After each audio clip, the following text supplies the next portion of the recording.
Hey there, survivors. Thanks for tuning in to tonight's episode. If you're new here, please consider subscribing. It really helps me keep these stories coming. And while you're here, let me know in the comments where you're listening from. Now let's get started. I keep the van at 50 on the cracked 2-lane so the plates don't sing and the tires don't shred their sidewalls on the pothole lips. The sign I passed a mile back said Cedar Falls was 12 miles away, but the paint had peeled and the last number could have been a 9. You'd laugh. You always did about my guesses. I still talk to you because you won't sell me for a can of beans or a siphon hose. You won't open a door at the wrong time. You won't shout when I'm listening. So I tell you everything, and the van hums like an old fridge, keeping us both sane. There's heat caught under the reinforced floor, and the cab smells like cut steel and burned wire. I welded that floor at the lake cottage with a stick welder that tripped the breaker every 5 minutes. If Dad could see his contractor van now, he'd shake his head, and then he'd check my welds with a piece of soapstone and say they'll hold until winter. He never wasted compliments. He never wasted anything. Trees close in the farther I get from the interstate. Iowa looks softer from a distance than it is up close. The corn is gone, most of it, but the wind still moves what's left like a crowd deciding whether to run. I ride with the windows down 2 inches so I can hear the road and smell the air. Not because I like the smell. That trick saved me twice. Once the sweet rot hit at a crossroads, and I turned out before I rolled into a feeding knot.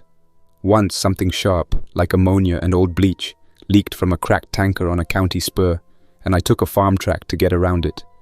If you trust only your eyes, you'll miss the way the world speaks in everything else. It's day 119 because the wind-up watch taped to the dash says so, and because I make a mark inside the sun visor every morning. Little carved lines with a box cutter.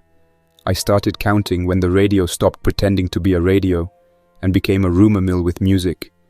You remember those last normal days? I was at my shop on Godfrey Avenue in Grand Rapids, changing brake pads on a Mazda that needed everything else more. And that morning talk show was making jokes about the longevity serum trials. The host called it the Wrinkle Whisperer. A nursing home in Ohio had a scuffle, a few patients confused, one orderly injured. Then a bigger story out of Shanghai got sliced into 3 stories, and I pretended not to care because the alignment rack was finally back online, and the landlord had raised rent, and I had a half-dozen cars to finish before Saturday. I told Mrs. McCleary her Civic would be ready by 5. I said, have a good one without looking up it, like I always did. On day 3, I watched 2 cruisers burn on the ramp near my shop, and I closed the bay doors and turned the sign to closed, even though the lights were still on. On day 4, a man tried to sell me bottled water for $100 and a gallon of gas for $200. And I gave him a sandwich and told him there was a church handing out food on Franklin. He said he already robbed it.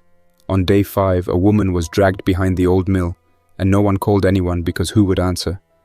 That was the day I took the cash box, the portable welder, my hand tools, the grinder, a tote full of basic parts, and a floor jack, and loaded the pickup until the rear leaf springs arched ugly. The news said stay inside, but the police scanner said the opposite. The scanner's always been more honest than the evening anchor. I told myself I'd make it to the cottage first and build some steel teeth around the porch and put sheet over the windows and figure out the rest. It's on Houghton Lake, a little L-shaped place with too much paneling and a soft spot in the kitchen where the dishwasher leaked for a year. Dad's van lived under a grey tarp in the side yard. He used it to run around and fix things for families who couldn't get an electrician on a weekend. White paint, ladder rack, cab divider with the sliding window, rear shelves full of anchors and wire nuts, and that weird size hex bit no one owns until they need it. If I got there, I could turn that van into something that might keep me out of the ground. That's what I told myself when I hit the overpass outside Lowell, and the semi at the top looked stalled, but wasn't. It had dead in the cab, and a dozen more underneath. Every decision since then has been the same kind. Choose a path that looks bad or a path that looks worse. I swerved to avoid a kid standing in the lane and took the guardrail at a bad angle. Metal screamed, glass went everywhere, and the pickup slid sideways until it kissed the stalled trailer, and then everything stopped with the kind of quiet that never feels like mercy. The kid wasn't a kid. He had that off timing, that sudden lurch that short-circuits your sense of timing. He came fast and then stopped as if he heard something. I didn't. Head tilted, then ran again. 2 more climbed out from under the trailer, one on elbows like the legs were optional. I didn't think about what they were or where they came from, only that the passenger door was jammed and the driver door opened, and I had the tire iron in my hand before I had a thought worth keeping. You know how it goes now. Their skin looks like a burn 1 minute and a bruise the next. They move wrong and then, for a second, they move very right. They make a sound like a person who forgot how to speak trying to ask for a glass of water. That's what the newscasters couldn't say without breaking. It's a virus, a serum, a lab mistake, a rumor from over the ocean, a thing in the air, a thing in the water. They said all of it because none of it helped. The only thing that helped was distance and steel, and not stopping. I left the pickup when the hood started to smoke, and I took the duffel with the wrenches and a small bag of food and the crowbar, and I climbed the grade and went to the trees. The highway sounded different once I stepped off it. The dead wandered like they were listening for anything smarter than them. I moved slow so my feet didn't kick rocks into the ditch. I did not run. Running turns you into sound. I cut across a strip of scrub and hopped a fence and went along the backs of a mini storage, a cab company that no longer answered calls, and a shuttered diner that always smelled like burned coffee even when it was new. Grand Rapids slipped behind me and I made a crooked line toward the cottage, and I learned how many miles you can cover if you talk yourself through each step. The cottage looked the same from the road because bad things take longer to stain houses that no one visits. The windows were still dusty and the swing still squeaked a little. Dad's van under the tarp had mouse droppings around the wheels, and the rafters had the same notches where he measured 2x4s and marked them T for top and B for bottom so he wouldn't cut wrong. I rolled the tarp off and found a battery that had given up 6 winters ago. The tires were flat and cracked. There were pine needles in the cowl that looked like a bird's nest. The keys were in the freezer, because that's where he put everything he didn't want to lose. I remembered and laughed, and then I stopped laughing fast enough to keep myself from getting stupid. I had a bad generator and a few jerry cans, and I used them like a gambler who knows when to fold. Power on, weld plate to the lower doors, and make a cradle for a spare under the floor. Power off before the welder got hot enough to trip the breaker. Power on, frame a square for a roof hatch through the ladder rack. Grind smooth, drill, bolt, seal. Power off and listen to the trees. I kept the cottage dark at night, cooked small, moved less. I took tires off a minivan behind an old bait shop, filled them, tested sidewalls with a soapy sponge, mounted them on Dad's van, and torqued the lugs in a star pattern like you taught those kids during that church youth group thing I helped once. You said people remember when your hands show the right way. I remember because it mattered later to have a ritual that made sense. By day 19, the van turned over and then coughed and then caught. The fuel was varnish, so I drained it, swapped the filter, cleaned the throttle body with an old brush, and begged the injectors to behave. The first idle was ugly. I loved it anyway. I built a sleeping platform behind the cab divider where Dad kept ladders and spools, and I added a second skin of steel along the inner panels using whatever I could scavenge. Old road signs, a section of culvert cut flat, a chunk of farm gate. It looks like a child's drawing of a tank and I don't care. I ran wire to a kill switch under the seat that interrupts the starter relay. I mounted a fire axe on the doghouse cover with 2 hose clamps and a crowbar under the passenger seat. I bolted an old police shield I found in a closet at the township office to the inside of the driver door, so if glass went, I'd still have something that could turn a bite away. I put a mesh guard over the radiator to deflect tree limbs and whatever else. I took the rear windows out entirely and welded sheet across them, because glass is a promise you will sweep later. I drilled drain holes in the floor that you can plug with rubber stoppers, because messes happen, water happens, and the van must always be ready to be a room. I left the lake on day 20, and that is when my days started getting numbered, in ways that weren't just scratches under a visor. The first week in the van, I learned the weight of my decisions because I could hear them in the way the springs sat when I parked. I carried food under the platform and tools along the wall, and fuel in the rear corner, where it wouldn't kill me if something went wrong. I strapped everything tighter than a jaw, and I never forgot that once you start driving, you don't get to stop unless you hard stop. Every halt is a choice that invites company. You remember the little town that still had power? I found it by accident, following the Cedar River north with the idea I'd stick to water because water gives you options. A section of the old hydro plant was still throwing current down the line, and a cluster of houses had banded together with fence lines and cars parked nose to tail like teeth. They waved me off at first. I parked 200 yards away on fresh gravel and killed the engine and sat where the steering wheel hid my face. After an hour, a man in a yellow rain jacket walked to my window and tapped it with a stick. I showed him empty hands, and he displayed a shotgun that had seen too many seasons. He asked what I had that they couldn't make themselves. I told him I had skill. He asked what kind. I said all the dirty kind that make old machines work. They brought me inside for a day. I slept with my backpack under my head in a pantry behind a stack of flour sacks like a teenager hiding a magazine. I fixed a pump motor and tightened a belt and changed the oil on a generator that had been running on wishful thinking. I showed a woman how to crimp a pigtail properly and how to tighten a gas cap so the evaporative system didn't throw a tantrum. I traded for fuel and shelf bread and a box of nuts and bolts and a roll of wire. It was almost nice until I realized nothing about it could last. The leaders had a locked fridge where they kept a few dozen vials and a sheet of paper with names and doses. People whispered words like serum and booster, and you could taste how close they were to doing something stupid with those needles. A boy with a sweatshirt around his waist asked for water, and a man in a clean hat told him to wait his turn. The fence shook that night with the kind of beating you don't confuse with anything else. Infected hit wire and the poles trembled. Someone screamed and then stopped. I didn't cause it. I also didn't help. I left at 3 in the morning while the generators still drummed, and as I turned at the end of the gravel I saw a boy standing at the fence line staring at my taillights as if they were the last moving things on earth. I learned to sleep at angles so I could see out through the slits between the plates. I learned to park with the front pointed at the best exit, even if that exit was a ditch. I learned to shut off the dome lights entirely so if the door opened, only black greeted the night. Every little change came from one mistake I survived. That's the only kind you get to keep.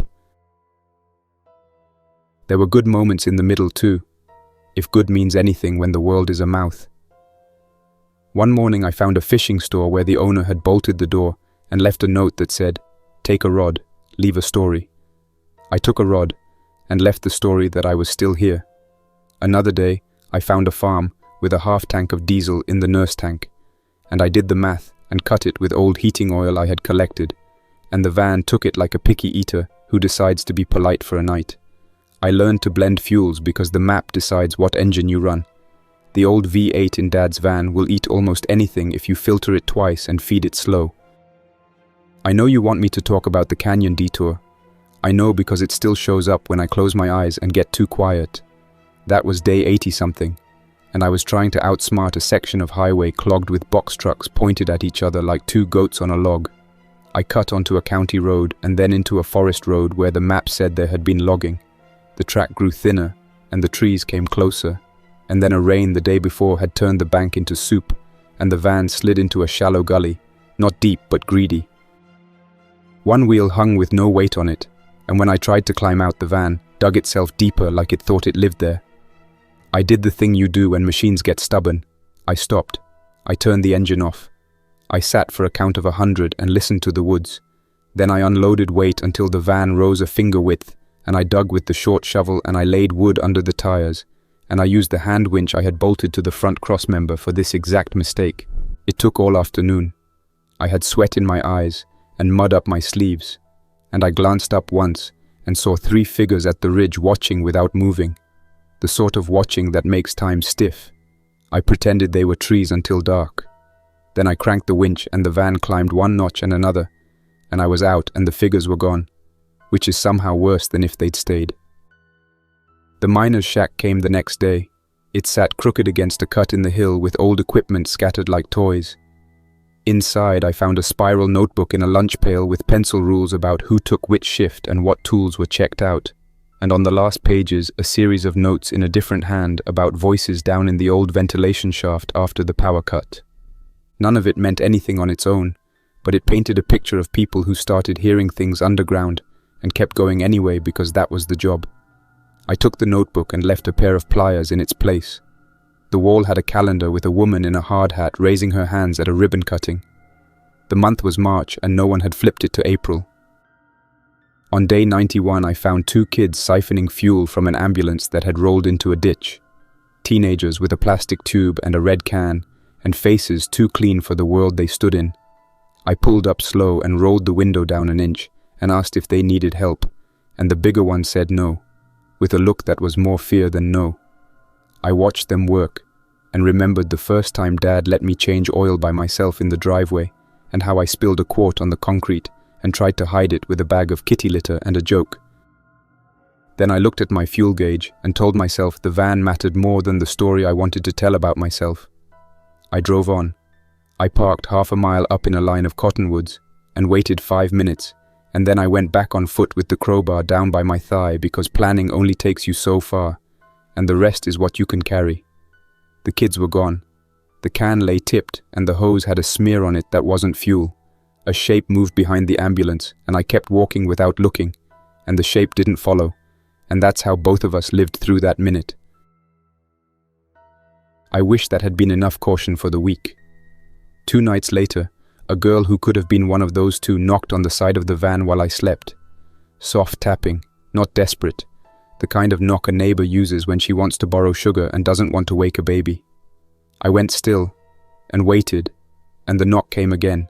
3 taps, a pause, 2 taps. I reached under the seat for the flashlight I had taped a red filter over, and I aimed it at the ceiling and clicked it twice, my own little pattern back. She whispered that someone was following her, and he had a knife. She said, "Please." I did not open the door. I told her to keep talking. She asked if this was a church vehicle. I told her no. It was a working man's van, and no one I knew ever called him father unless he was rolling wire. I heard feet in the leaves to my left and one more behind me, measured and spaced. I let the red light die and shifted the van to neutral and clicked the key to run, and touched the starter momentary to tell myself it was ready. Then I put my mouth close to the crack by the door and said, "I have nothing for you," and I turned the key and drove straight and slow and silent as the soundproofing would let me. Someone ran beside the van for 20 feet and hit the panel with an open palm hard enough to ring. You would have said I did the right thing. I tell myself that. The way the infected move changed somewhere around day 100. I swear it isn't only my mind getting tired of the same patterns. It's like they learned to stop rushing the loudest noise and started hunting it from the sides. The first time I saw 3 gather at a cross street and spread like they were pushing a door with their bodies, I rerouted a whole day's drive to avoid that grid. The whistle in their throats shifts from high to low when they spot you. That isn't science. That's inspection. Someone else will have numbers if anyone else gets the chance to make them. I have what the van and my eyes tell me. All of this. And I haven't told you why I'm pushing west. The dam. Some ranger I helped in July left a note scratched into the paint of a highway median that said, "Go west and find the tower at Redtail Ridge, and if the solar survived, you'll have power and a roof and a line of sight for 100 miles. The problem with notes like that is someone might have carved them to lure the desperate. The other problem is the desperate will gravitate anyway. I don't want to join a lodge with rules written by whoever found a radio first. I want a place where I can park the van under a roof, tie into panels that aren't smashed, run clean wire, and lay still long enough to feel like I belong to something that isn't only motion. I want to speak to you without watching mirrors iron hard every minute. So I saved a circle on a paper map, with a pencil stub for a ridge in the foothills. I drove south and west by whatever roads remained. I crossed the Mississippi at a spillway where the water went over like a white knit blanket and the bridge had 1 lane left. And I drove across with the driver's side wheels on the new concrete and the passenger wheels on wood that creaked but held because I didn't look down. Cedar Falls sits near Waterloo and used to feel like a place that made sense. I looked for water and fuel and a small store where the front doors were glass and the back was concrete. I found a hardware store with those roll-up cages over the shelves that supermarkets use when they want to make sure you ask for a manager. The back wall had a hole where someone tried to push out with a truck. Inside, the air felt like a basement, and the light came skinny through slats. I took a tarp 3 hose clamps, 8 feet of rubber fuel line, hose barbs, a hand pump, and 2 rolls of tape. And I left a note on the counter that said, "I fixed the lock on the roof hatch so the birds won't get in." I did fix it. If someone comes after me, he won't step into a nest and curse my name. There was a church across from the hardware store with an A-frame sign outside that said, "We are closed, but our prayers are not." I looked up at the steeple and saw movement inside the louvers like a cat that couldn't find the exit. I didn't go closer. Nothing I could do for it without losing more than I could regain. Choices like that stack up. Sometimes I whisper the tally to you so it doesn't weigh only my shoulders. You don't answer. You don't need to. Midday. I found an RV park by the river with a dozen rigs in a ragged circle like wagons that remembered an old movie. Someone had meant to build a last family reunion there. The writing on the side of the central fifth wheel said, "They don't need eyes anymore." I stood at the edge of the lot and watched without moving. The stillness already told me too much, and then a door moved twice like something inside checked the wind and decided the day wasn't for leaving. I backed away. The van's mirror caught the sun and flashed the trees, and I winced like I had shouted in a library. I hung a rag on the side mirror so the next glint would be smaller. The bridge out of town wasn't a bridge that day.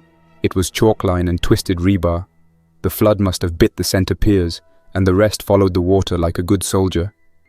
I parked the van behind a gas station car wash and went on foot along the river trail until I found a section where the old service road cut to a narrow pass. A concrete culvert lay dry between 2 hills. Half a mile up I could see the road curve and rejoin the main route. I marked the route in my head, counted steps near the ground like I was laying out conduit, checked my watch, and went back to the van. That's when I saw the prints by the rear plate. Not bare, not boot. Treads like a kid's skate shoe. Small, too many, overlapping. I touched one and held my finger to my nose, and I smelled iron and damp bread. The tall grass along the edge of the lot leaned one way and then another, the way tall grass always leans when something passes, and then the wind tries to pretend nothing happened. I got inside and sat low and waited. You know the trick with sound. Don't make it unless it pays you back. But sometimes making a sound buys you time in the opposite direction. I wired 2 old car speakers to a switch that lives under the steering column where my knee can nudge it. The speakers live in the ladder rack behind a grate.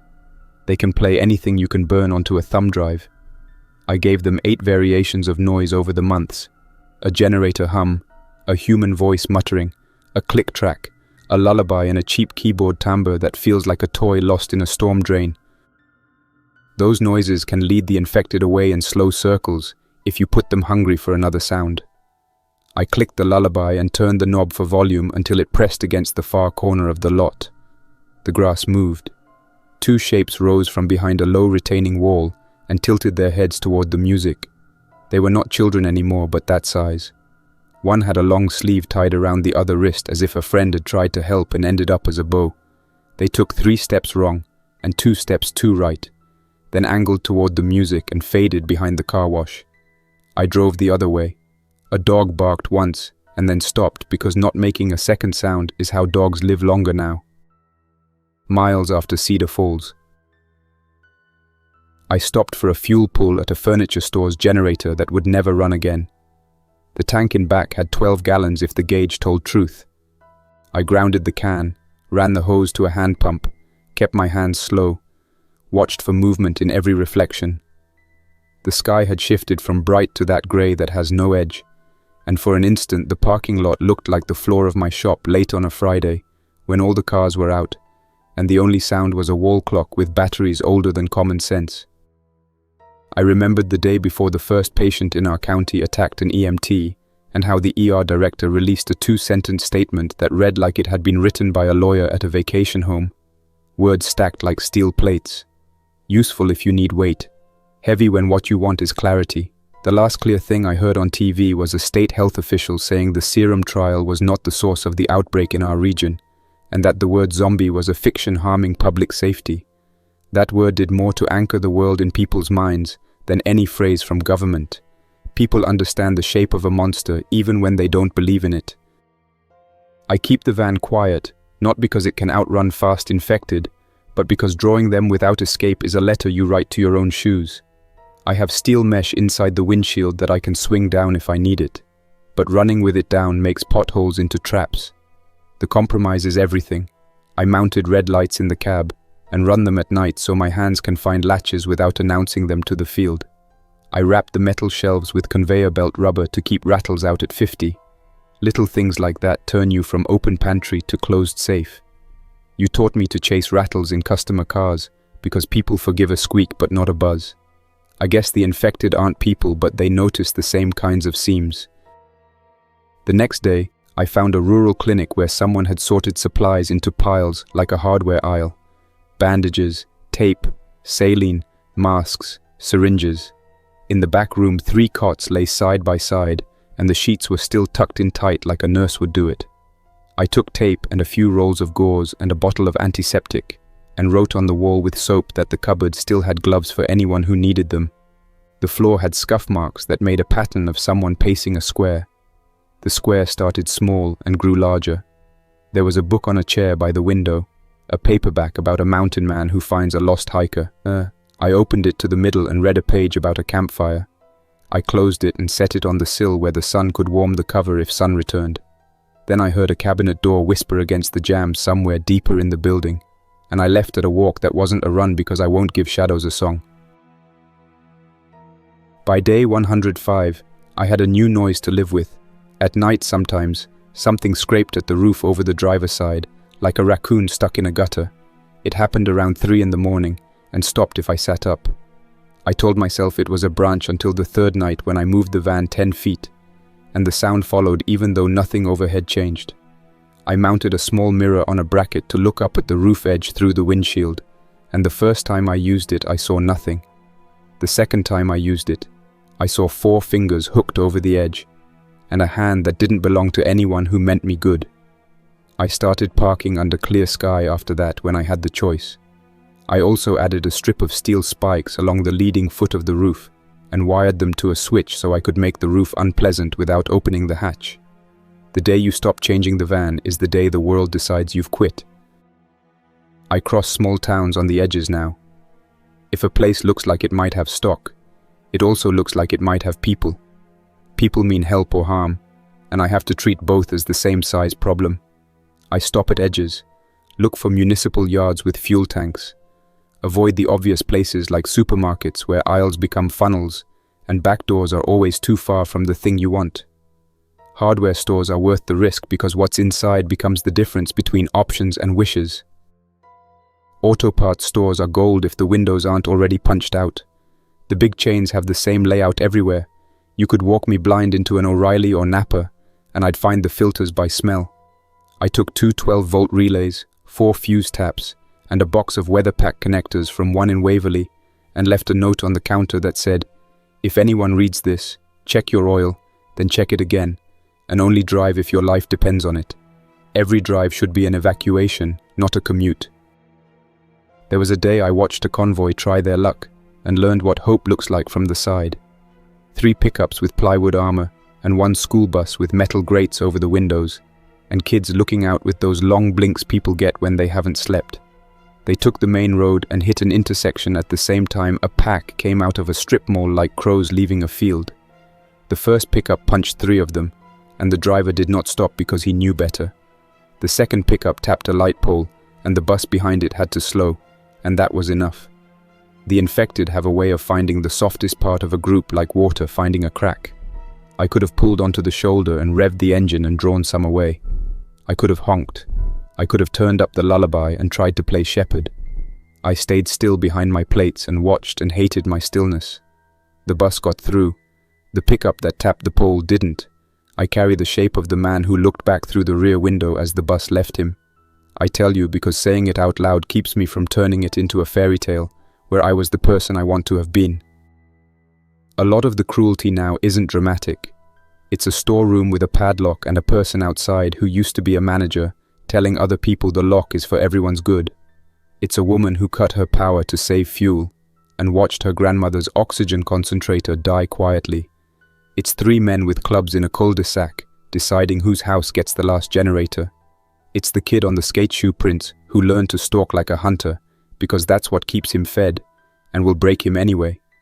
I have seen terrible things. I have done small wrong things to avoid larger wrong ones. I've kept count of what I owe. There isn't a ledger where it will make sense later. There is only you, and the road, and the pile of choices I've stacked neatly behind me, so I don't trip over them when I need to move fast. The pass I found after the broken bridge was a dry culvert that used to carry spring water under a farm lane. 2 fences crossed it like laces.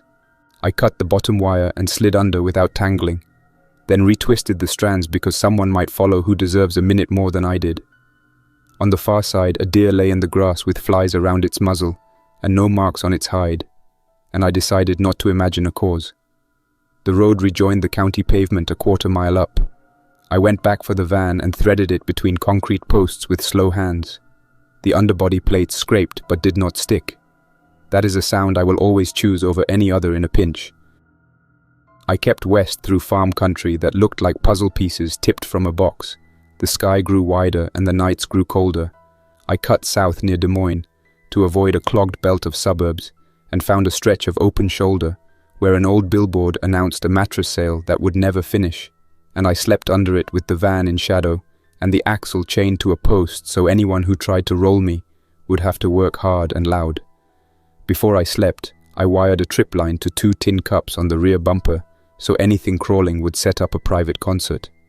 I woke once to a soft clink and held still until the sound made a pattern I recognized. A raccoon. You learn your neighbors by the sound they make when they find a problem. In the morning, I rolled to a town that had a grain elevator painted with a mural of a boy with a fishing pole. The elevator had a diesel tank with a lock so old it broke when I looked at it. I took 8 gallons and left the rest because greed gets heavy. 2 blocks away, a bookstore had its door propped with a brick, as if someone had just stepped outside for a smoke and forgot to come back. I walked through stacks that leaned like quiet trees and ran my fingers along spines for the first time in months. I took a paperback repair manual for small engines and a collection of essays about road trips written by a man who never imagined roads like these. On the way out, I found a photograph stuck under the register. A family on a porch, 4 people and a dog, with ears like a satellite dish. I put the photo in my pocket. Later, when I camped, I propped it on the dash so I could imagine a porch that was only a porch. You would ask about the weapon. I have 1 pistol I kept from my shop days because after a break-in, I promised myself I wouldn't be the man who had to talk to a cop while shaking out a description of a thief and thinking of all the things he could have done but didn't. It's 9mm. I wrote that so if I find this notebook years from now, I'll remember what I carried when the world tipped. I keep it clean because my hands know that ritual better than any prayers. I have a small carbine that uses .223, and I use it less because shots call crowds. I prefer the crowbar and the axe because they tell fewer stories. Every time I use either, I count the noise. Every time I pull the trigger, I move. Nebraska felt like a place that could survive without permission. Fewer people, more space, wind that erases mistakes. I followed US 275 and then cut along county roads that smelled like dust and wheat and old rain. I kept an eye out for farms with solar arrays not visible from the road, because the ones you can see get stolen first. One evening I found a working water pump at a rural school. Someone had left a sign that said, "Boil before you drink." I boiled. I filled every bottle. I washed my hands like a man going into surgery, and then sat and listened to the sizzle of the stove die down like a song ending on purpose. Those are the moments I stack next to the bad ones, so the pile leans less. By the time the mountains started to lift the horizon, I had run out of the illusion that a perfect place was waiting. What I left was not a series of towns so much as a series of puzzles you solve without a prize. I stopped at a truck stop with its lights still on, and its shelves empty. The back hall had showers that smelled like a locker room in August, and I almost took one because the word almost has a gravity that pulls at people who have gone too long without normal. I didn't. The hot water might have made me too happy, and happiness opens doors best left shut. Wyoming greeted me with a sky so clean it looked abrasive. The wind made the van dance in a way that told me the plates were catching air. I tightened 2 bolts on the driver's side skirt and added a brace under the rear quarter because it quivered on washboard. The road up toward the ridge I circled on the map turned from asphalt to chip seal to gravel to dirt. The van did not complain. It has learned me as much as I have learned it. You'd say that's me projecting, and you'd be right. I need this machine to be more than metal because I am asking it to be walls and floor and a moving room where I can still be a person. Redtail Ridge is a run of high ground above a tributary with a fire lookout long decommissioned. The tower's skeleton stands, but the cabin is gone. Below it, tucked in pines, a ranger station with a roofline that looks like hope. The first glimpse made me stop the van mid-slope and count to 10. The second glimpse made me see the broken panels and the torn wire and the door hanging with scars. The third glimpse caught a glint that wasn't sun on glass. Binoculars on the sill of an upper window. That kind of detail saves lives. I pulled off the track into a stand of small pines and parked with the nose aimed downhill. I set the brake, chalked a wheel with a stone, and waited. 30 minutes. An hour. A shadow crossed the windows. Low, smooth, and without hurry. Not a person. Not one of them either. A big cat, maybe. Thin from bad hunting. It moved on. I ate half a protein bar and chewed it slow so my mind didn't go somewhere else while my mouth was busy. Then I took the crowbar and the small pack and walked the last 100 yards. The ranger station door opened into a room that smelled like damp paper, maps on the walls with corners curling, a desk on its side like a barricade that worked for a while and then forgot how. The binocs on the sill looked out at the road I had climbed. There was a metal locker with a padlock that had not been cut but had been beaten until the latch bent. Inside the locker, a coil of rope, a stove fuel bottle, a pair of boots with cracked soles, and a first aid kit that still had a tourniquet. On the floor, a scatter of shell casings, 9mm and 223, and a dark mark near the corner that might have been the place a man leaned his head against wood for the last time he had a choice to lean. I don't step in dark marks if I can help it. I walked around. I could stay here, I told you. The roof still held. A corner of the room had a wood stove with ash in it and a stack of cut rounds under a tarp. The panels on the roof were the kind that need a charge controller and a battery bank, and the batteries were in place but swollen. I could swap them if I had spares. I didn't. I could scavenge from the cabins down in the fold of the hill. Cabins mean people lived here before. People leave what they cannot carry. I went to the window and used the binocs and saw 3 cabins. One had a front wall open to sky. One had the door shut. One had a car in the drive with a hood up like it was asking for a hand. Before I moved the van, I sat and listened again. A sound came from the hill behind the station. Not bird, not small animal, something soft and persistent. A scrape like hands finding purchase on bark. I backed from the window and closed the door slow and walked the path I had made back to the pines. Nothing moved at the van. I started it. I idled down to the ranger station and backed it to the wall so the rear doors kissed rough wood. Then I killed the engine and set the trip lines, the tin cups, the roof spikes armed and safe, the kill switch engaged. I moved like a man who has done this in too many places to count and still respects the way a new room rearranges luck. 2 hours later, I had the charger controller pulled from the panel junction box, and I had my test meter across the inputs, and I had numbers that made sense. The panels were giving, not much, but enough. The batteries were bad. I moved them one at a time to the van, heaved them into the cargo bay, and tied them down so I could take them to a place with spares tomorrow. Then I took stock of what I had made myself by coming here. A visible place. A short line of sight in 3 directions, and a blind drop in the 4th where the ground fell into brush. I walked the blind drop with the crowbar in my hand, and my steps slow and saw the place where the earth had slumped. The smell told the rest. Someone had been left in that hollow and something had dug, and that something had not been careful. I walked back to the van and drank water and talked to you about whether staying made sense. You said nothing, which is better than lying. Night here comes like a book closing. The last pages have more weight than you think they should. I sat in the van on the platform and looked at the photograph from the bookstore. I told the 4 people on the porch that I'd done enough for a day and would not pretend otherwise. I kept my boots on because the van turns into a cage if you forget the part of your body that touches ground.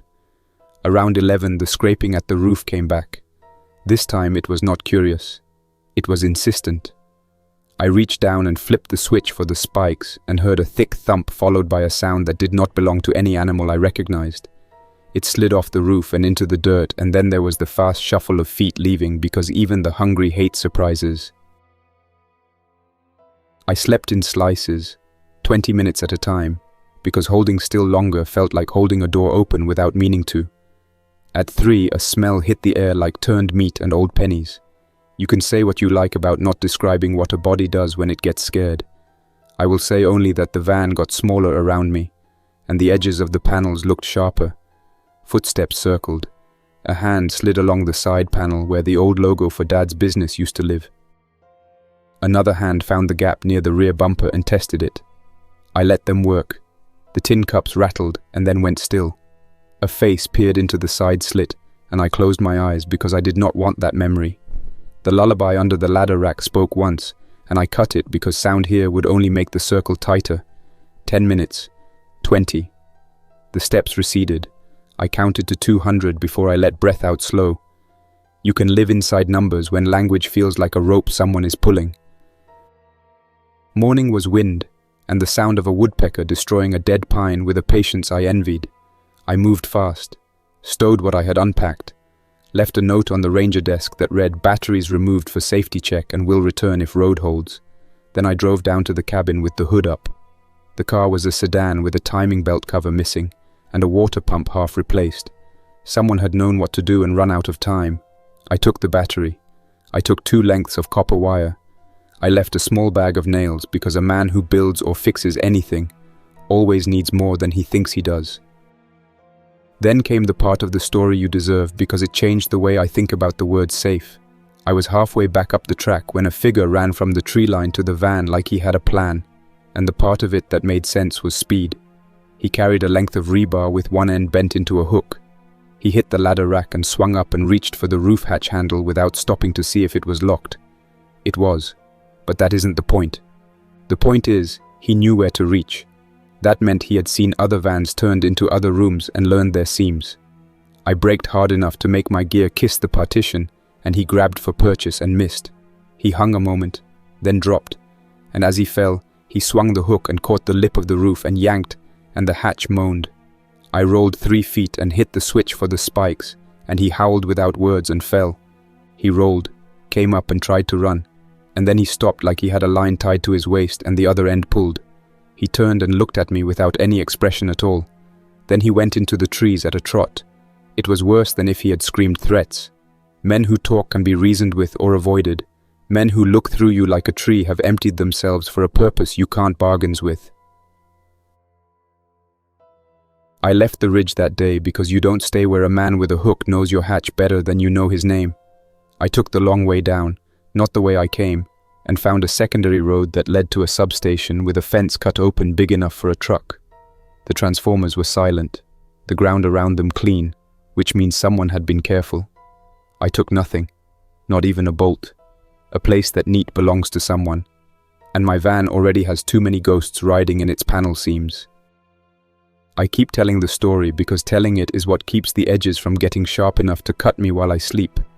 Today I will point the van at a town that doesn't have a name on the map anymore and see if its backlots have a battery that isn't swollen. I'll look for a feed store with bags of cracked corn that mice haven't learned to open. I'll check the municipal garage for old filters that fit a V8 that no one wants to fix because no one believes anything old can carry you past the next corner. I'll park with my nose toward the exit. I'll stay 5 minutes less than feels safe. I'll move slower than fear wants me to, and faster than habit wants me to. If someone knocks soft in the night, I'll listen to the steps in the leaves, not the voice. If a sign points to somewhere with a name you've heard on the news, I'll go the other way. Names draw crowds. Crowds draw hunger that walks on 2 legs as easily as 4. On day 119, the van rides better than it did on day 20. That's not because the world got kinder. It's because I trimmed what rattled, bolted what bent, and learned to hear the difference between a bolt that needs a quarter turn and a bolt that wants a breaker bar and a prayer. I am a mechanic. That's what I was when the days had other names, and what I am now that the days are numbered like tally marks on a wall. A mechanic puts things back into a shape that moves. I can't fix people. I can fix this van and keep it moving, and by doing that, I can keep this story going long enough to tell you the next turn I take. If you were here, you'd sit in the passenger seat and lean the chair back 2 clicks and say the road doesn't end. It just keeps changing the way it tries to stop you. You'd run your fingers along the edge of the steel, where I didn't grind the weld smooth enough, and you'd say file that before it cuts your sleeve, and then gets you when you aren't watching. I filed it yesterday. I am watching. I see the Rockies now, pale ribs under the sky. Somewhere out there is a place where the roof won't leak, and the panels feed a battery that doesn't swell, and the door locks for at least one night. Somewhere there is a ridge where the infected press in during the day and wander off at dusk because something else calls them. Somewhere there is a man with a hook who found a different van and decided it wasn't worth the trouble because he saw steel teeth on the roof and remembered pain. Somewhere there is a woman who needs a wire run from a panel to a breaker box and has a smile that makes other people less scared. Somewhere there is a boy who'll learn that siphoning fuel is a skill that can be used without stealing. Somewhere there is a small circle of people who won't ask you to bleed to join and won't ask you to leave to survive. Until then, I will drive. I will listen to the wind for the way it changes when a mouth opens in the grass. I will taste the air before a town and turn the other way if it tastes like a hospital hallway. I will stop for a book and leave a nail. I will write on walls only instructions that can save a stranger with 2 minutes to spare. I will not say the word safe unless I am talking about how to wire one. I will not say the word hope unless I am alone with you, and the van is idling, and the sky is grey, and a woodpecker is knocking in steady time, because living things still like rhythm, whether the world deserves it or not. If someone finds what I wrote inside the sun visor, he will know that the marks are not a count of failures. They are a record of days when a man in a van chose the next mile. Day 119 is not special. It is simply the day with the sign that maybe said 12 miles, or maybe said 19, and the hardware store where the lock still worked, and the church cat that couldn't find the exit, and the children's prints that faded into grass, and the lullaby that did not sing because silence did better work. It is the day with the ridge that gave a roof for a lunch, and then asked for a price I wasn't willing to pay. Tomorrow will ask for something else. I will pay in bolts and hours and stories told to the only friend who cannot betray me because you are a voice I made to keep from going strange in my head. That kind of friend demands nothing and forgives everything, and keeps the van between the lines when the lines have been washed away. I am turning right at the next gravel road. The map says it will lead to a town that had a name once. The sky says it might rain. The tires say they want a pressure check by evening. The van says nothing because it's busy. I would like to tell you it feels like a good day. I'll settle for a day where the plates stay quiet and the bolts hold, and the wind carries the smell of sage instead of iron. I'll settle for finding a battery that doesn't bulge. I'll settle for a night where the scraping is only a branch and not a hand. I keep the wheel steady and my eyes take the edges, and my right foot forgets how to be greedy. I talk to you, and you don't interrupt. And somewhere between the words and the white noise of tires over gravel, I remember why I left the city when leaving still felt like a decision. I left because machines need movement. I left because people who keep moving sometimes become the kind who can stop by choice later. I left because if I stayed, someone else would have written the last lines of my story with letters I didn't like. There is a green sign up ahead with the name of a town that I knew as a kid from a gas station, with a soda machine that took quarters with that sticky crunch. The sign leans. The letters have bullet holes that look like bad grammar. I check my mirrors, signal out of habit to a world that no longer cares, and turn toward it anyway, because habit is a good friend too. I will fuel if I can, fix what squeaks, avoid what watches, and leave before the questions get bigger than the answers. Then I'll aim the van at the mountain ribs again, and keep talking to you until your silence turns into something like sleep. If you ever do answer, tell me something simple. Tell me the welds will hold until winter. Tell me the roof spikes are enough for hands that learn. Tell me that batteries sit quiet when the charge is right. Tell me that the road keeps trying to stop me and keeps failing for one more day. Tell me I can make it to a ridge where a door shuts and no one knocks soft until morning. I'll drive toward that voice and pretend it comes from the passenger seat, and I'll keep the van between the ruts, and I'll count the miles, and I'll lower the red lights at dusk, and I'll stop talking only when the engine stops, which is not today. That's all for now. Thanks for listening. If you enjoyed this story, don't forget to like and subscribe for more unsettling creepypastas. Your support keeps my channel alive. Until next time, stay quiet, stay vigilant, and trust nothing, not even the silence.